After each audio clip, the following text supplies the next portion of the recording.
pour aussi faire un petit peu dans le côté critique, vous vous êtes engagé auprès de La République En Marche. Vous avez dit parce qu'ils étaient ni droite ni gauche et puis vous leur faisiez confiance. Mais Macron, il était connu déjà avant qu'il soit élu président. La loi travail, ce qu'on appelle la loi El Khomri, il y a très très grandement participé. Voilà. On connaît son parcours dans la finance, dans la banque, etc. On savait très bien que dans sa pensée, il n'allait pas du tout se mettre sur un esprit du partage. On savait très bien que c'était quelqu'un qui était là pour le capital, pour les gros riches, pour les ultra riches, pour défendre ces gens-là. Donc déjà, même vous le connaissiez avant qu'il soit élu. Donc si vous avez voulu rentrer dans son parti, je pense que vous ne vous opposiez pas à la loi travail, vous ne vous opposiez pas à toute cette, on va dire, ce monde du capital qui défend. Donc, parce qu'il y a quand même deux oppositions. Il y a nous, nous sommes les ouvriers, les travailleurs, les retraités, on fait fonctionner le pays, on en chie. Et puis il y a les gens qui sont au-dessus, qui récoltent. C'est les gens du grand capital. Et Macron c'est quelqu'un du grand capital. Donc quand vous êtes rentré à La République En Marche, vous étiez pour le grand capital. Premièrement. Deuxièmement, voilà, non, c'est ma question. C'est ma question. Après, deuxièmement, on entend beaucoup le Conseil constitutionnel, la Constitution. La Constitution, des fois, elle nous est aussi défavorable. Par exemple, pour toi, là, je parle pour Stéphane Espic, quelque chose que je défends, c'est le mandat impératif révocable. Ce qui est très bien, justement, c'est d'actualité, parce que en ce moment, on en parle avec la Commune de Paris, c'est ce qu'ils avaient essayé de mettre en place, etc. Alors aujourd'hui, nous sommes le dernier jour, 150 ans, jour pour jour. Voilà. Aujourd'hui, nous avons l'écrasement de la Commune de Paris. Voilà. C'est jour pour jour, 150 ans. Voilà. Et le problème, c'est que la Constitution, parce que toi, tu voudrais la mettre en place, Stéphane, mais la Constitution, il me semble, je ne sais plus, c'est l'article 37 ou 47, dit que en France, le mandat impératif est interdit, seul le mandat représentatif est valide. Donc ça, la Constitution va t'en empêcher. Là, la Constitution, elle nous est défavorable. Encore une fois, pour un autre sujet, la Constitution, elle nous est défavorable. Il y avait marqué, il me semble que c'est dans la première Constitution, dans les droits d'homme, quand l'État viole et vole le peuple... Non, c'est l'article 35 de 1793. Voilà. Alors, dans ce cas-là, le peuple a le droit de se révolter et de se soulever. C'est pas les mots mot pour mot, mais c'est ça. Elle n'apparaît plus dans la Constitution, cette phrase. Ils l'ont enlevée. Non, elle était de 1793, voilà. Ça date. Voilà, mais elle n'a jamais été en place. C'est condensé, voilà, ça n'a pas marché. Voilà, mais elle n'est pas dans la Constitution de 1958. Par exemple, le général de Gaulle, il n'a pas remis cette phrase. Mais moi, je dis pas que de Gaulle était tout blanc. Non, mais était gris, ce qui veut dire aussi, c'est qu'en fait, il ne faut pas tout non plus aller chercher dans la Constitution, parce que la Constitution, elle a des choses qui nous sont favorables. Oui, bien sûr. Voilà, comme il me semble l'article 65, on peut destituer le président, là, je sais pas quoi, il y a un article comme ça. Voilà, l'article 68. Une 68 arde. Voilà, tout à fait. Mais elle nous est aussi défavorable dans certains cas. Dans certains cas. Voilà. C'est ce que tu voulais dire. Et troisième question. Vous avez pris des notes, hein, parce que... Voilà, troisième question. C'est une impression, vous me direz si je me trompe ou pas, mais vous vous êtes soulevé depuis qu'il y a eu le virus. Mais Macron, il n'est pas méchant depuis qu'il y a le virus.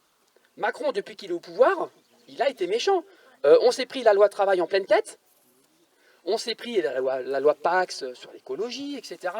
Depuis le début des mouvements des Gilets jaunes, on s'en est pris plein la tête, pour le cas de le dire. Et je ne sais pas si à ce moment-là, vous vous en êtes soulevé ou pas. Voilà. Pourquoi vous ne vous intéressiez pas à moi? Voilà. Non, parce que en fin de compte, j'ai juste l'impression que votre soulèvement commence au moment du virus. Mais avant le virus, le virus c'est la suite de quelque chose, mais avant le virus, je listais déjà. Avant le virus, il s'est déjà passé beaucoup de choses. Voilà, c'est ça que je veux dire. On va laisser répondre. Tu ne vas pas aux élections, tu n'es pas représenté sur un canton. Alors, non, comme quoi, alors je sais plus ton prénom, mais comme quoi il n'a pas tout écouté. Hein. Quand j'ai listé, et ceci n'était pas exhaustif, parce qu'on n'a peut-être pas tout le week-end à passer ensemble, mais quand j'ai listé tous les textes sur lesquels je m'étais déjà totalement démarqué. Et pourquoi j'ai été virée si vite de la majorité quand il y a eu la crise sanitaire? C'est parce que ça faisait déjà longtemps qu'ils voulaient m'éjecter. Parce qu'il y avait eu, comme je l'ai dit, le CETA, le glyphosate, la loi asile immigration, la PPL casseur, et j'en passe de tous les lois et articles, parce que parfois, c'est toujours très compliqué aussi. Parfois, quand on vote une loi, il y a certains articles qu'il ne faut surtout pas garder, et la globalité de la loi, qui est quand même bien. Donc, je m'étais déjà énormément démarquée. La réforme des retraites. Sur la réforme des retraites, bien sûr, et je suis commissaire aux affaires sociales. Donc, notamment Laura Petraszewski, les prises de bec en commission des affaires sociales, ce qui ne ressort pas, parce qu'on n'est pas dans l'hémicycle à ce moment-là, c'était déjà énorme. Et la loi chômage qui va arriver, enfin, c'est la catastrophe. Il y en a déjà une loi chômage. Bien sûr, etc., etc. Alors, c'est assez comique ce que vous me dites, parce que vous portez une casquette Messi, FC Barcelone, etc. Et quel est l'endroit où il y a le plus de mouvements d'argent, et de façon d'ailleurs totalement honteuse, dans les mercatos, les machins, etc. Ouais, c'est dans les clubs. Non, mais ça fait rien. Et je ne suis jamais C'est allé dans un stade de foot. Hein. Juste pour vous dire que l'argent, ce n'est pas un gros mot. Que un Macron venant de son parcours finance aurait pu faire des choses très bien. Et ce que j'ai dit, c'est que je me suis fait avoir. J'y ai cru. Je n'ai jamais été élu avant. Je connaissais énormément d'élus, puisque pendant une très longue partie de ma vie, j'ai créé des projets de cliniques de psychiatrie, toujours en partenariat public-privé. Donc, aller expliquer à un élu local, quel qu'il soit, que vous allez lui planter au milieu de sa commune une clinique où il y aura 200 fous, parce que c'est comme ça que la psychiatrie est considérée en France, j'avais l'habitude de discuter avec des élus. J'avais l'habitude de faire des projets sur les territoires. J'avais l'habitude de travailler des organisations en santé, etc. Donc, de me lancer dans cette aventure, on va dire un peu à corps perdu, à un moment de ma vie où j'étais en train de réfléchir, parce que j'ai changé, on va dire tous les 10 ans à peu près, je suis un psychiatre complètement atypique, parce que j'ai jamais été derrière un bureau avec un patient, etc. En équipe, toujours. J'adore le travail en équipe, donc l'hôpital, etc. Et là, j'étais dans un parcours où je me reposais la question de la suite de mon parcours professionnel. Et c'est arrivé comme ça sur ma route. La République En Marche et une dame qui habite juste à côté de chez moi, très très bien, venait de créer un comité local En Marche, et elle est venue me chercher en me disant, ils ont besoin de gens comme toi, qui a ton expérience, qui a ce côté, voilà, libéral, social, etc. Et j'y ai cru. Et je vous regarde. Libéral, parce que social, il n'a rien fait de social. Mais j'ai pas dit qu'il l'avait fait, il avait promis. Oui. Je connais encore par cœur, je connais les 12 pages par cœur du programme Macron, que j'ai vendu moi pendant les 3 semaines où j'ai dû faire campagne, parce que moi personne ne me connaissait sur mon territoire. Mais quand je dessine un truc, en général, j'y arrive. Et sur les 12 pages, en social, il n'y avait rien dedans. Bien sûr que si. Il y a quoi dedans? Mais bien sûr que si. Il n'y a pas l'augmentation du SMIC, il n'y a pas la remise de la retraite à 60 ans, il n'y a pas les augmentations des retraites. La retraite à 60 ans, elle ne répond plus à rien aujourd'hui. On ne peut pas défendre la retraite à 60 ans. On va pas peut-être pas aller sur un débat politique. Si, parce que nous, la retraite à 60 ans, aujourd'hui, pour certaines catégories professionnelles.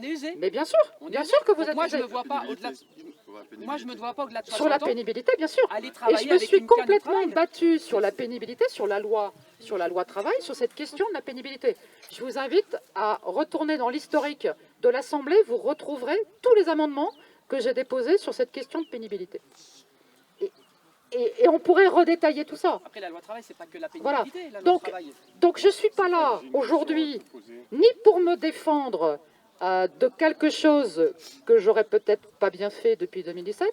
Je suis simplement là pour expliquer devant ce monument de la résistance que si les citoyens, demain, ne se lèvent pas à vos côtés, aux côtés de tous ceux qui s'engagent là pour changer les choses et pour remettre un tout petit peu de démocratie citoyenne dans les prochaines échéances électorales, eh ben, on n'y arrivera pas. Et je te redonne la parole tout de suite. Et Macron ou Le Pen au pouvoir demain, c'est juste, c'est pareil. Et devant vous, je vais assumer quelque chose que jamais, jamais j'aurais pu imaginer pouvoir dire. C'est que j'aurais préféré que ce soit Marine Le Pen qui soit élue en 2017.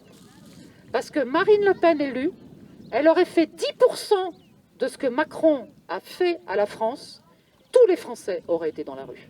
Et là, les Français ne comprennent rien, les Français ne se bougent pas, et la prochaine échéance risque d'être celle de Marine Le Pen. Juste, vous êtes psychiatre, et vous avez un psychiatre italien qui, pendant la campagne de Macron, a dit « On ne fait pas d'un enfant qui a été abusé à 14-15 ans un chef de l'État ». Il n'a pas dit ça. Il a parlé. Ça, c'est moi qui le dis. Il n'a pas du tout dit ça. Il n'a pas du tout dit ça. Et je l'ai vu après. Alors, j'ai vu cette vidéo après. Il a parlé de la psychopathie du président. Il n'a pas dit ce que vous venez de dire. Si, Voilà. le fait qu'il soit abusé par sa professeure, Non. cette personne ayant autorité Non. sur lui. En fait, je veux dire, on ne va pas non plus parler de ce qu'on ne connaît pas.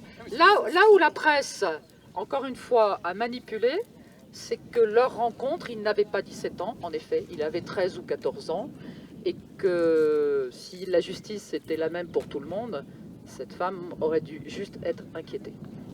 Je voudrais poser une question. Madame la députée, je voudrais vous poser une question puisque vous êtes notre députée et on vous remercie d'être avec nous. Stéphane Espic a soulevé quelque chose avec moi hier soir et que j'ai trouvé exceptionnel. Je voudrais vous en parler, je voudrais aussi avoir votre avis là-dessus. La personne qui vous a interpellé là il y a quelques secondes, je peux comprendre aussi sa question, ses préoccupations, parce que jusqu'à maintenant on a été, c'est vrai, reconnaissez-le, depuis 40 ans trompés. Donc il est vrai que nous au niveau de l'Alliance du Peuple, on essaye de rassembler. Alors vous avez dit quelque chose d'important, et je vais poser une question à Stéphane, vous avez dit quand je m'engage dans quelque chose, je réussis. Donc ma question est la suivante. Stéphane Espic, hier soir, m'a dit, Bernard, on devrait essayer de créer un concordat des personnes qui peuvent représenter véritablement le peuple. Moi, j'ai 71 ans. Tout à l'heure, j'ai entendu ce monsieur qui a dit « j'ai 60 ans ». J'espère que quand il aura mon âge, donc à 71, il ne travaillera plus. Ben moi, je suis obligé de travailler parce que je gagne 1 200 € par mois et qu'avec 1 200 €, on ne peut pas vivre. Donc, je vous pose la question. Franchement, vous avez dit « quand je m'engage, j'y arrive ». Stéphane, qu'est-ce que tu souhaites faire avec ce concordat? Et j'aimerais que vous répondiez à Stéphane. Ah oui, tu disais justement un concordat, c'est pas pour la gestion, enfin c'est pas pour la tête de l'État, c'est pour aller au présidentiel. Donc c'est un concordat de réunir les personnes, c'est de pouvoir faire le discours place de la Concorde, c'est la Concorde de tous les Français, donc c'est unification absolument de tous les Français, parce que Macron fait la division absolue, il divise en permanence, donc c'est unifier les Français et c'est diviser le pouvoir. Et diviser le pouvoir, donc j'ai déjà rédigé des éléments de modernisation à la Ve République, et donc il faut absolument, il y a 5 pouvoirs en France, enfin partout dans le monde, l'exécutif, le législatif, le judiciaire, qui est actuellement extrêmement infiltré, parce que vous avez des procureurs qui ont trop de puissance dans le judiciaire, et moi, comme je disais tout à l'heure, je n'ai pas à être présenté devant un procureur parce qu'il est politisé. Le médiatique, on voit tout à fait ce qui se passe actuellement, et la charte de Munich de 1971, il faut la modifier, parce qu'il faut qu'elle prenne en compte le fait qu'il y a un actionnariat milliardaire qui ne puisse pas prendre la main sur le contrôle sur la rédaction d'un journal. Donc ça manque dans la charte de 71. Et puis également, c'est le directeur de rédaction qui est le grand maître dans l'affaire. Donc il ne faut plus que le directeur de rédaction soit responsable, mais que ce soit directement les journalistes. Donc avoir vraiment et élire au suffrage universel donc le président du CSA, Conseil supérieur de l'audiovisuel, et qui cumulerait également cette fonction de distribution à la presse écrite des subventions. Parce qu'actuellement, vous voyez, par exemple, le Dauphiné libéré, il a une subvention de la préfecture, et s'il va trop communiquer sur nous, vu que le préfet il est politique, parce qu'il est nommé directement par le chef de l'État, et donc ils vont avoir des problèmes. C'est pour ça que vous avez les milliardaires qui vont dire vous licenciez si Martine Vonner arrive sur un média, etc. Et le cinquième pouvoir, bien sûr, c'est le pouvoir financier, c'est le pire. Donc c'est celui qui tient le monde actuellement, et donc c'est le premier qui prend tous les autres. Et donc sur ce pouvoir financier, il faut élire le président de la Banque de France, qui serait également donc président de l'agence des marchés financiers, l'AMF. Donc il faut que le pouvoir, on divise le pouvoir en 5 présidents de la République, ça ne fait plus 1 mais 5, parce que c'est tous de la chose publique, ils sont tous dans une chose publique. Donc c'est 5 présidents de la République qui sont totalement indépendants, tous élus au suffrage universel, ou indirect ou direct. Donc les indirects, ça serait président du Conseil constitutionnel qui serait élu par les hauts magistrats. Les hauts magistrats, donc nous on irait comme aux États-Unis élire le procureur du département et élire le président du tribunal judiciaire. Et ce président et ce procureur iraient élire ensuite, de façon indirecte, donc le président du Conseil supérieur, du Conseil d'État, du Conseil constitutionnel et de la Cour de cassation. Il faut séparer totalement, il faut rentrer dans l'esprit de Montesquieu, qui disait de la séparation des pouvoirs, et même c'est indiqué dans les droits de l'homme. Si la séparation n'est pas assurée, il n'y a pas de constitution. Ça, c'est dans les droits de l'homme. Donc c'est pour ça qu'on n'a pas de constitution actuellement, parce qu'on a Macron avec Hollande qui ont commencé ensemble. De toute façon, Macron, ils ont fusionné les pouvoirs. Il y a vraiment une fusion des pouvoirs. Donc il n'y a plus de constitution réelle en France. On peut dire qu'elle est caduque, notamment avec l'inspection générale de la justice, imposée par Valls en 2016. C'est son cadeau de départ. Donc il a fait l'inspection générale de justice. Ils vont dire oui, c'est juste une inspection qui voit si les juges travaillent bien. C'est pas ça. En fait, ils peuvent empêcher les juges. Ils font du harcèlement du juge s'il est trop clément vis-à-vis, par exemple, des gilets jaunes. Et il faut savoir qu'il y a eu un déni de démocratie encore, de séparation des pouvoirs plutôt. C'est Belloubet, 5 jours après le début des gilets jaunes, le 22 novembre 2018, a envoyé une circulaire à tous les présidents de juridiction, donc les juges, les présidents du tribunal judiciaire de tous les départements, et également les procureurs, mais je dirais que les procureurs c'est un peu normal, parce qu'il y a les gardes des Sceaux, donc c'est normal qu'il y ait des gens avec les procureurs, mais pas demander, ne pas mettre de copie, mettre sa circulaire en copie aux juges des juridictions. Elle demandait, dans cette circulaire, une réponse pénale, automatique, systématique et rapide pour toute personne arrêtée dans le cadre du mouvement des Gilets jaunes. Et à partir de là, on a eu les rafles de Gilets jaunes. C'est-à-dire qu'on partait en camion entier, donc, notamment à Paris, rue de l'Évangile. Ça ne ment pas, c'est rue de l'Évangile, où le camp de concentration. Et donc, il y avait des personnes qui débarquaient du bus à 50 ou 100 personnes. Eh bien, ils pouvaient s'appuyer sur la circulaire de Belloubet. Vu qu'ils étaient raflés, comme ça, eh bien, ils devaient avoir une réponse systématique et rapide à l'arrêt de ces personnes. C'est-à-dire qu'on est tombé, là, on a basculé vraiment dans la milice. Parce que ces personnes, ce n'étaient pas des casseurs. Non, c'était des rafles. C'était des rafles. Et donc, on peut comprendre qu'elle fasse une circulaire pour dire les casseurs pris en flagrant délit doivent avoir des réponses pénales immédiates et rapides. Là, ce n'était pas les casseurs. C'était toutes les personnes arrêtées dans le cadre du mouvement des Gilets jaunes. C'était un blanc-seing donné aux policiers qui pouvaient arrêter tout le monde. Je crois qu'il y a un élément que vous oubliez dans la description.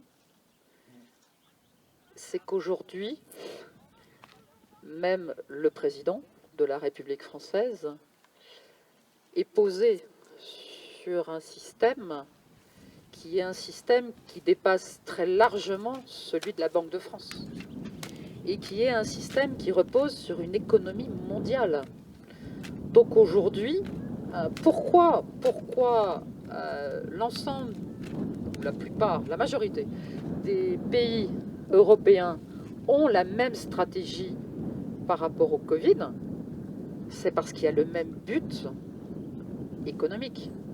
Donc, dans ce que vous dites, il y a peut-être un chaînon manquant. C'est qu'il faut la séparation des pouvoirs, mais il faut retrouver une forme d'autonomie de notre pays. Et ça, c'est complètement fondamental. Je dirais un petit mot sur l'Europe après. J'embraye sur l'Europe. Donc, en effet, moi je ne suis pas un pro-Frexit, mais à un moment donné, il faut arriver à sortir de ce marasme et de cette politique néolibérale. Et donc, comme j'ai dit tout à l'heure, vous avez 2 drapeaux européens que j'ai décrochés devant le Berlaymont. Et donc, il faut une Europe des nations, dans le sens du général de Gaulle, une Europe des peuples, des peuples, tout à fait. Et donc, il faut s'appuyer sur la Cour européenne des droits de l'homme, il faut s'appuyer sur le Conseil de l'Europe à 47. Il faut que la Biélorussie change de système pour accepter cette convention. Et donc, comme ça, on aura tous les pays d'Europe. Donc, bien sûr, au niveau de l'Union européenne, il faut aller, donc, je dirais, un peu en frontal vis-à-vis de l'Union européenne. Et je suis parfaitement conscient quand j'ai dit justement les 5 pouvoirs français, parce que c'est l'échelon, déjà on est au niveau cantonal. On parle déjà du niveau national, maintenant on parle de l'Europe, on va parler du monde. Donc en effet, bien sûr, c'est mondial la finance. Mais au niveau local, qu'est-ce qu'on peut faire? C'est la gentiane, par exemple, vous avez sur Annecy, vous avez donc la monnaie locale qui peut permettre justement de refaire des circuits courts et d'arriver à redonner du pouvoir d'achat en fonction de comment elle sera gérée. Donc, par exemple sur Lyon, vous avez donc la possibilité, enfin c'est pas la possibilité, c'est les élus de Lyon, pour une partie, sont rémunérés en la gonette. Ça s'appelle la gonette sur Lyon, c'est une monnaie locale. On ne peut acheter que des produits locaux, c'est circuit court. Donc c'est comme ça qu'on peut tenir front au niveau local, avec des monnaies locales qui vont contre l'euro, contre l'Union européenne, soutenir le Conseil de l'Europe, et puis donc ensuite arriver à modifier le schéma de ces grands financiers. Quand on voit qu'aux États-Unis, en Géorgie, vous avez donc des grands monolithes de granit où c'est marqué, gravé dessus, maintenir la population à 500 millions d'habitants, on se dit bon, on est déjà 7 milliards, donc 500 millions, ça fait beaucoup moins. Donc déjà on se pose des questions. Et bien, ces gens-là, ces monolithes ont été posés par des grands financiers. Donc ils ont un schéma de pensée, et là on est en plein dedans avec la vaccination, etc. On sait très bien que les vaccins, il y a du bromure d'aluminium, je ne sais pas trop quoi dedans, enfin de l'alumine ou je ne sais pas quoi. Et donc il y a une baisse de fertilité, il y a une volonté absolue. Pourquoi Bill Gates il veut absolument vacciner l'Afrique? C'est pas pour sauver les Africains, c'est pour faire de la stérilisation forcée. Donc voilà, c'est des choses comme ça avec les vaccins, c'est très dangereux. Je vous rejoins complètement, enfin je te rejoins complètement quand tu parles d'Europe des peuples. Il faut sortir de cette Europe qui aujourd'hui ne met en avant qu'une primauté économique. Et cette Europe des peuples et cette Europe sociale, voire jusqu'à une Europe de la défense, peut-être, est importante. Il faudra peut-être en passer par un Frexit temporaire pour complètement réformer l'Europe. Mais en tout cas, je pense que ce n'est pas à mettre en premier. Oui, pour les monolithes, ce qui est important de retenir, c'est qu'il y a de la place. Ce n'est pas parce qu'on est 7 milliards de faire croire qu'on est beaucoup trop nombreux. On peut faire totalement différemment. Et il y a vraiment de la place à manger et de l'eau pour tout le monde. Je vais juste encore dire un mot sur le Conseil de l'Europe, parce qu'encore une fois, je suis parlementaire au Conseil de l'Europe. Il faut aussi réformer le Conseil de l'Europe, parce que c'est bien les 47 pays, plus d'autres pays amis, mais aujourd'hui, le Conseil de l'Europe vote n'importe quoi. Sur des principes de défense des droits de l'homme, sur des principes de bien-pensance, le Conseil de l'Europe a voté le vaccin pour tous. Et surtout, n'allons pas oublier, même au-delà de ce que fait Bill Gates, n'allons pas oublier les pays en Afrique ou en Inde, machin, etc., qui n'ont rien demandé, qui ne demandent surtout rien, juste qu'on leur fiche la paix. Parce que eux, plus le pays est pauvre, plus aujourd'hui, ils ont accès à l'ivermectine et à l'hydroxychloroquine. Donc, attention, attention, là encore, il y a à prendre, mais il y a à laisser aussi beaucoup au niveau du Conseil de l'Europe. Pour vous sauver un petit peu par rapport à Macron, je pense, non mais parce que vous n'avez pas complètement tort non plus d'avoir essayé de suivre Macron, mais en 2018, donc visiblement il y avait une guerre qui allait se préparer en Iran, et donc je pense que les gilets jaunes ont été poussés par les Facebook pour justement déstabiliser la France, pour montrer à Macron que si il ne faisait pas cette guerre en Iran, il aurait des difficultés dans son pays. Et donc la guerre n'a pas eu lieu parce que donc, Trump aussi s'est opposé à ça, s'est opposé à son État profond. Mais je pense que l'État profond américain a poussé le Facebook pour déstabiliser la France. Donc en effet, parce qu'il était plutôt pro comme Valls, il était pro-palestinien, puis tout d'un coup, c'est pas tout à fait plus. Madame la députée, je vais parler au nom des PME, TPE. Je suis une petite PME. Je suppose que dans l'assistance, nous avons des PME. On sait très bien que dans quelques semaines, on va dire en septembre, en octobre, en novembre, en décembre, on va se retrouver jonché de feuilles mortes d'entreprises qui auront disparu. Est-ce que vous pensez qu'on peut sauver ces entreprises? Et nous, au niveau de l'Alliance du Peuple, on a émis une hypothèse, ce serait de supprimer à toutes les entreprises les charges sur le travail, les charges sociales. Et on suggère qu'un employé, on va donner un exemple, qui gagne 1 200 € net, il a 1 250 € en haut de sa feuille de paye, eh bien, du coup, il se retrouverait avec 1 250 € de salaire, et l'employeur qui paye en gros à peu près 600 €, on lui dirait ben, tu économises 50% et les 300 autres euros, tu les donnes à ton salarié. Ce qui fait qu'on augmenterait comme ça de 1 000 € le salaire à plus de 1 500 €. On augmenterait tous les salariés de 50%. Et en compensation, parce que bien sûr les détracteurs vont nous dire « Ah mais oui, mais comment vous remplacez ça ?» Eh bien nous, on propose une taxation solidaire sur tous les mouvements financiers à hauteur de 1%. Est-ce que vous pensez, franchement, que les Français seraient contents d'être augmentés de 50%? Et est-ce que vous pensez que tous les employeurs seraient contre de ne plus payer de charges sociales? Moi, j'ai une mesure radicale pour ça, donc tu as raison en effet, pour les bas salaires, mais il faut trouver l'argent, parce qu'il ne faut pas faire de la planche à billets pour ça, justement. Et donc l'argent, on déplafonne les salaires. Ça va faire tout bizarre au PDG, parce que vous savez qu'actuellement, ils sont limités à 8 000 €, je crois, le plafonnement. Il y a plusieurs plafonds pour les retraites, etc. On déplafonne complètement, et donc tout le monde paye 30% de cotisation sociale. Ça leur ferait tout bizarre quand ils ont 3 millions de salaires, et comme ça on arrive l'un dans l'autre à rembourser ce que coûte. Donc là, c'est grosso modo, c'est 10 millions de salariés, et bien il suffit d'aller chercher chez 1000 ou 7000 personnes qui sont surpayées à plus de 100 000 € par an. Est-ce qu'on peut avoir la réponse de Martine Bonnet? 2 secondes, parce que je voudrais vous présenter donc les autres cantons qui se présentent. Donc, alors, je vais répondre très brièvement. Je vais répondre très brièvement parce que c'est une piste. C'est une piste. Une grande piste. Une très grande piste. Vous avez vu, tout le monde a applaudi. Mais oui. Donc c'est une grande piste. C'est une très grande Applaudissez piste. encore. Applaudissez encore. C'est une très grande piste. Par contre, malheureusement, quand vous dites que les TPE, les PME vont connaître de grands soucis d'ici la fin de l'année, je vous dis non. Parce que Macron va continuer à les acheter. Macron va continuer à acheter le peuple jusqu'aux élections. Macron, qu'est-ce qu'il a fait? Il a fait les plans garantis par l'État. Il a fait le chômage partiel. Il a fait la suppression des charges sociales, etc. Et il repousse maintenant le délai de remboursement. Parce qu'il n'y a pas les chiffres d'affaires qui peuvent permettre de rembourser, etc. Il va repousser jusqu'à quand? Et il va continuer à acheter les TPE, les PME, les citoyens, jusqu'à quand?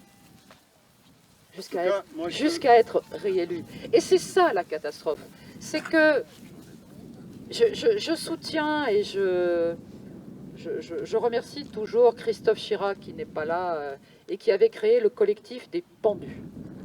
Collectif des pendus, il défend, au moment du RSI, il avait créé ça, ça date pas de la crise sanitaire, mais déjà au moment du RSI, et il défend tous les petits artisans, tous les petits commerçants, toutes les petites entreprises. Mais là, on s'est vu encore à Marseille la semaine dernière, il me dit, mais je n'ai que les yeux pour pleurer, parce que personne ne se bouge, parce que tout le monde accepte d'être, pardon, acheté. Alors moi je comprends complètement, parce que quand on a un loyer, etc., et que les non essentiels en plus ont dû rester fermés, tout cela c'est une équation absolument insurmontable. L'idée est excellente. Merci. Et on s'en reparle quand on aura réussi. Taxons la finance. Quand on aura réussi. Taxons la finance. Taxons la finance. Vous connaissez le projet de Marc Chenet là-dessus? Oui. Qui veut dire un mot? On présente. Joss, s'il te plaît. S'il te plaît. C'est vrai, c'est vrai, c'est vrai, c'est vrai. Peut-être Non, Fleur. on va présenter les candidats. Les candidats. Ouais, moi j'ai reçu. Ouais, attends. Vas-y. Ben bonjour, je vais me présenter rapidement. Donc Marc Lachenal, je fais partie du binôme pour représenter les cantonales sur le canton de Faverges qui englobe Haute-Saône, là depuis c'est comme ça. Donc voilà, que vous dire, on est effectivement sous la bannière Union Essentielle, parce que c'est celle qui nous paraissait la plus apte à parler de démocratie participative. Et bon, c'est vrai que c'est quelque chose qu'il faut vraiment mettre en place. Je pense qu'on en est tous convaincus. Alors, bon, notre expérience en politique est toute petite. Moi, j'en ai une. J'ai été en 95 conseiller municipal à Settenay, 500 habitants. Puis j'ai été maire adjoint, toujours Settenay, 500 habitants. J'ai été tête de liste parce qu'il fallait bien une tête de Turc aux dernières municipales sur Faverges-Settenay unifiée, du coup. Donc là, 7000 habitants, 33 noms. On a fait tout ça en un mois, enfin avec des petits séjours en garde à vue et tout, en pleine période électorale. C'était assez sympa. Bon, on n'a pas été élu, je me demande bien pourquoi. Mais on portait déjà cette idée de démocratie participative. Et moi, j'espère, avec mon binôme et ceux qui nous soutiennent, vraiment aller au bout, le couteau entre les dents. C'est sûr qu'on n'est peut-être pas armé comme les autres, mais on a d'autres armes et on va se servir de celle-là. Et donc, je vous enjoins bien évidemment, enfin, si vous êtes là, c'est pour ça, hein, à soutenir Osons une démocratie directe et participative sous la bannière d'Union Essentielle. Et puis, on va y aller, on va faire ce qu'on sait faire, et puis on va rien lâcher, c'est sûr. Bravo. Canton de Faverges. Ouais, canton de Faverges, Faverges-Côme. Alors, au bout du plateau, c'est le canton. On change de canton au bout du plateau. D'accord. Bonjour. Donc, Alors, juste pour terminer, après, donc, on peut descendre à la ferme de la Résistance, donc il y a 3/4 d'heure d'ici, à Balme-de-Thuy. Vous avez également des Savoisiens qui sont réunis. Donc tout le monde est invité ensuite à passer vers 16h, ils y sont déjà. Bonjour, donc moi je me présente, je suis Claude Dufour, je suis en binôme avec Nadine Vera. Donc nous on est candidats sur le canton d'Annecy 2, donc Annecy centre en fait. Hein. Il y a 4 cantons qui constituent Annecy. Donc Annecy 1, canton de Pringy, on a également une liste présente sur le canton d'Annecy 1. Voilà, donc moi je suis un gilet jaune constituant. Je sais qu'il y a plein de gilets jaunes là dans l'Assemblée, ça dira quelque chose. C'est ce qu'on n'a jamais voulu montrer du mouvement des gilets jaunes. C'est le côté constituant, le côté politisé, au sens noble du terme. Voilà, donc si on part sur ces cantonales, moi j'ai fait un galop d'essai parce que j'ai cru effectivement qu'on pouvait changer les choses par le système. Donc j'ai mené campagne pour les municipales à Annecy. J'ai porté un projet qui était avec un collectif qui s'appelle Assemblée Annécienne, une liste citoyenne également. On a porté un projet qui s'appelle le municipalisme libertaire. Donc l'ancrage profond local ici, pour moi et pour nous, a du sens. On pense qu'il faut reconstruire par le bas. Moi, j'aime pas le terme de démocratie directe ou participative. La démocratie, elle est radicale. Il n'y en a qu'une, c'est quand les citoyens décident. Voilà, donc moi je suis pas du tout attaché à l'idée de pouvoir, hein. Je bosse et je quitterai pas mon boulot si je suis élu, certainement pas. Si on y va, c'est justement pour lever le voile en fait sur qu'est-ce qui se passe au niveau des conseils départementaux. Vous connaissez pas vos conseils départementaux, moi je les connaissais pas non plus. Pourtant c'est un budget d'1 milliard qui est dépensé chaque année dans le département de Haute-Savoie. Donc voilà, l'idée c'est en fait de lever le voile sur qu'est-ce qui se passe, comment cet argent est dépensé, c'est quoi les sujets, et les redescendre auprès des citoyens, ce que ne font jamais les politiques. Voilà. Donc voilà un petit peu l'engagement qu'on prend. Donc je remercie également Nadine d'être présente, même si elle ne veut pas parler. On s'est déjà livré devant la caméra la semaine dernière. Ouais. Les femmes en politique. Alors moi je voulais juste te dire en 2 mots, c'est qu'en fait moi je me retrouve au milieu parce que quand j'ai vu Stéphane, moi je suis Stéphane depuis le début, parce que moi je suis gilet jaune depuis le début, de la première heure, donc sur les ronds-points, donc depuis le 17 novembre 2018. Et quand j'étais descendue là, c'est vrai que je me suis rendu compte qu'il y avait quand même un gros problème, parce que moi la première chose qui m'a frappée sur les ronds-points en 2018, c'était de voir le nombre de personnes en fait qui finalement se retrouvaient réunies avec un gilet sur le dos pour parler de leurs problèmes, et on se rendait compte en fait qu'on avait tous les mêmes problèmes de place. On a l'impression qu'on ne nous donnait pas la parole et qu'on était confrontés à un moment donné donc à des fins de mois difficiles, un manque on va dire, de projets, d'avenir et de croyances en certaines valeurs. Et en discutant avec les gens, moi je me suis rendu compte qu'il y avait aussi beaucoup de personnes déjà d'un certain âge qui avaient donc pris le drapeau français avec le gilet jaune dessus en se disant ça suffit maintenant, il y en a marre parce que personne ne nous représente, on parle. Nous de notre côté, on est la France, on est la richesse de ce pays et on a l'impression d'être toujours laissés pour compte et ça suffit, quoi. Il y a un moment donné où quand on sent que dans nos vies on est atteint, on est tout le temps en danger, qu'on se sent pas écouté, méprisé, parce que moi je pense que Macron, là il faut quand même dire les choses comme elles sont, moi je pense qu'il méprise la France, et moi je suis française avant tout, donc c'est tout ce qui doit, c'est ce qui doit nous réunir, et moi j'ai l'impression qu'aujourd'hui notre beau pays, il est vendu depuis longtemps aux puissances étrangères, et c'est presque une honte de dire qu'on aime notre pays et qu'on a envie de le voir grand et fort comme il l'a toujours été dans le passé. Donc aujourd'hui, moi, je me suis engagée en politique parce que je tiens à dire que pendant la crise du Covid au tout début, en mars 2020, j'ai fait partie des premières lignes. Donc j'y suis allée sans gants, sans masque et je me suis retrouvée malade.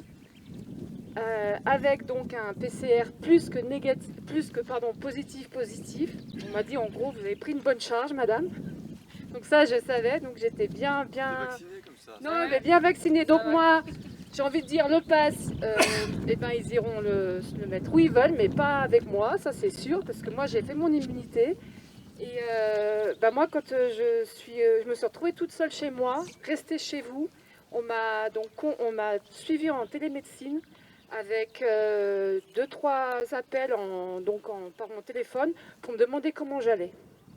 Et en fait, c'est là que je me suis dit, il y a quand même un problème, parce qu'en fait, j'ai commencé à avoir des symptômes tout de suite, parce que j'avais des petites fragilités au niveau des poumons. Et je me suis très vite retrouvée donc à pas pouvoir respirer correctement. Et par peur de prendre la place à quelqu'un qui devait être avant moi à l'hôpital, j'ai dit non, je reste chez moi. Si jamais, j'ai eu peur d'encombrer le 15, tout simplement. Et j'ai pas appelé. 20 jours après, je me suis retrouvée hospitalisée en urgence à l'hôpital d'Annecy. Et en fait, j'ai failli faire une thrombose veineuse profonde. Donc là, je me suis dit, c'est pas possible. Donc ça m'a donné envie de crier haut et fort que j'en avais marre d'être gérée par un gouvernement qui prenait pas soin de son pays, de ses citoyens. Et face à cette incurie, je me suis dit, si vous n'êtes pas capable de prendre soin de votre peuple, nous, on va y aller et on va se défendre pour nos droits. Parce que la santé, avant tout, c'est ce qu'il y a de plus important au monde, je pense, voilà, au monde, moi je dis pour moi. C'est ce qu'il y a de plus important dans ma vie, à moi. Et j'estime que là, quand on joue sur la santé des Français comme ça, c'est pas possible. Voilà. Et moi, je suis mère de 2 enfants. Et ça, j'estime que quand je vois ce qu'on va devoir mettre, mes enfants, quand je leur dis ne vous faites pas vacciner, et j'en arrive à devoir dire ça à mes propres enfants parce que je les sens en danger, j'estime que là, il est temps de vraiment se réveiller très fort et de leur dire stop. Maintenant, ça suffit et on n'en veut plus et maintenant, on va reprendre notre pouvoir. Bravo. Bien parlé. Je ne vais pas parler, mais...